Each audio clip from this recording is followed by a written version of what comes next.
The journey of the REINS Act began years ago with a profound recognition that something was fundamentally wrong with our federal regulatory system. We realized that the power wielded by these faceless agencies was unfolding unchecked, eroding the very foundations of our republic, rendering it unaccountable. The notion that a small group of unelected individuals could impose far-reaching regulations that affected every aspect of our lives was itself an affront to the principles upon which this great nation was built. Certainly contrary to the rules established and embodied in the Constitution that govern the way our government operates.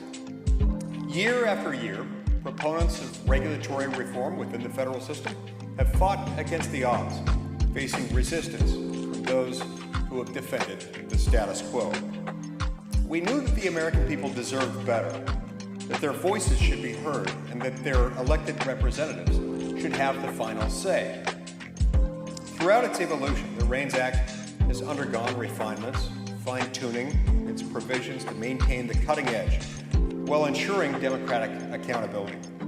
It's about reining in unchecked power, bringing spending under the watchful eye of our elected representatives, and restoring the principles of transparency and accountability. The tenets of the REINS Act are rooted in common sense in a way that every American can grasp. If you understand the concept of no taxation without representation, then it should be easy to understand the REINS Act. But what exactly does the REINS Act mean for hardworking families? Well, the entrepreneurial spirit runs deep within our country, the entire country, and certainly within my home state of Utah, driving economic growth and fostering innovation across various industries. From tech startups to local artisans, Utahns have a strong inclination to pursue their passions, start their own businesses, and create opportunities for themselves, their families, and their communities.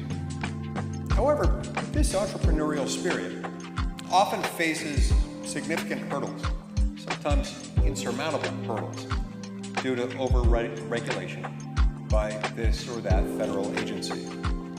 It's like the feeling you get when you try to assemble a new piece of furniture from a certain Swedish retail store, and you're not quite sure if you've purchased the Kexerlig or the Plogfara, but you're bombarded with 1,000-page jargon-filled instruction manuals.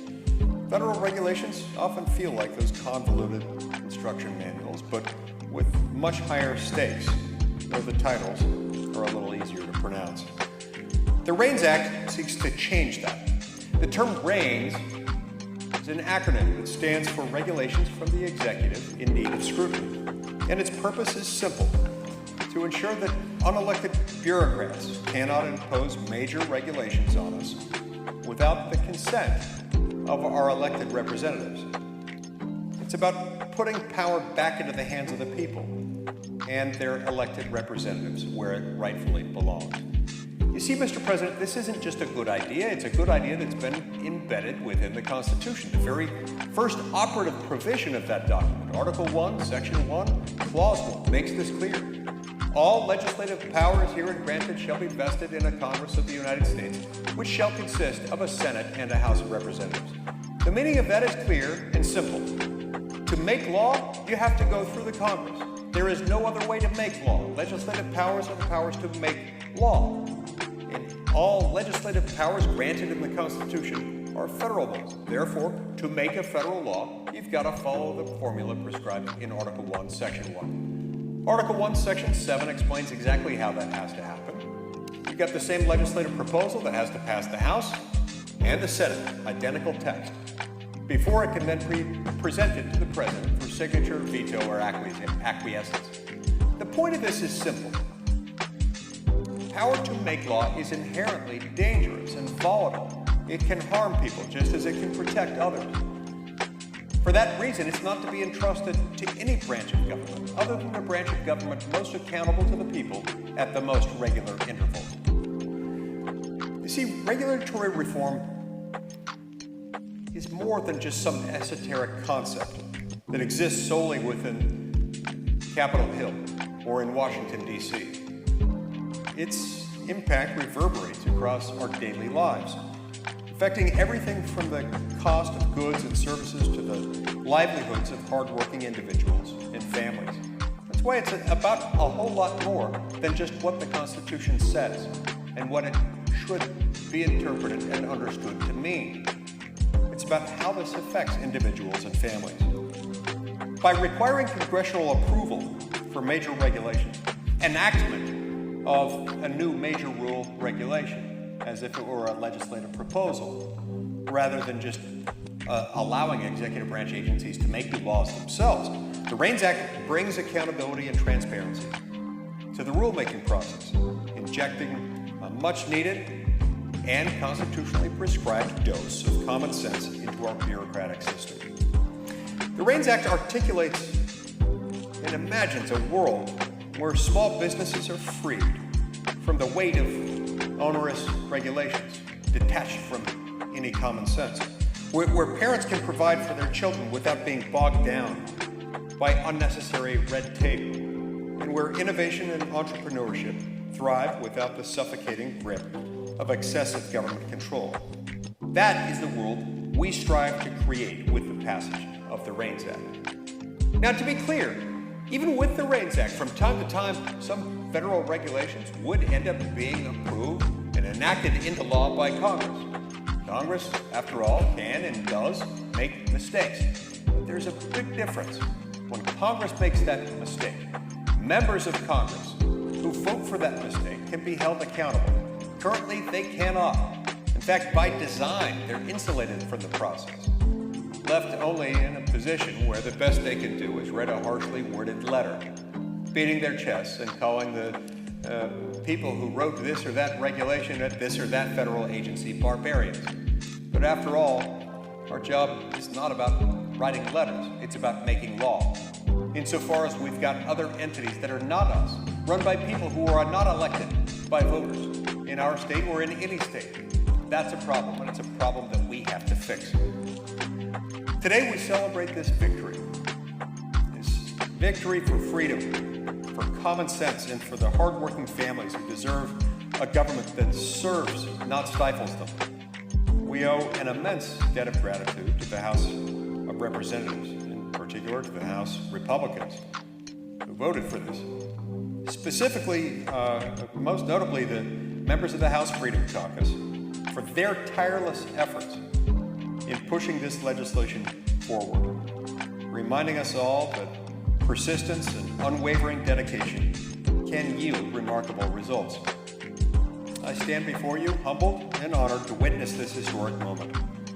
Together, we can continue to fight for this needed reform, not just as an abstract concept, not just as something that the Constitution already requires, but also as a tangible path toward a brighter, more prosperous future for all Americans.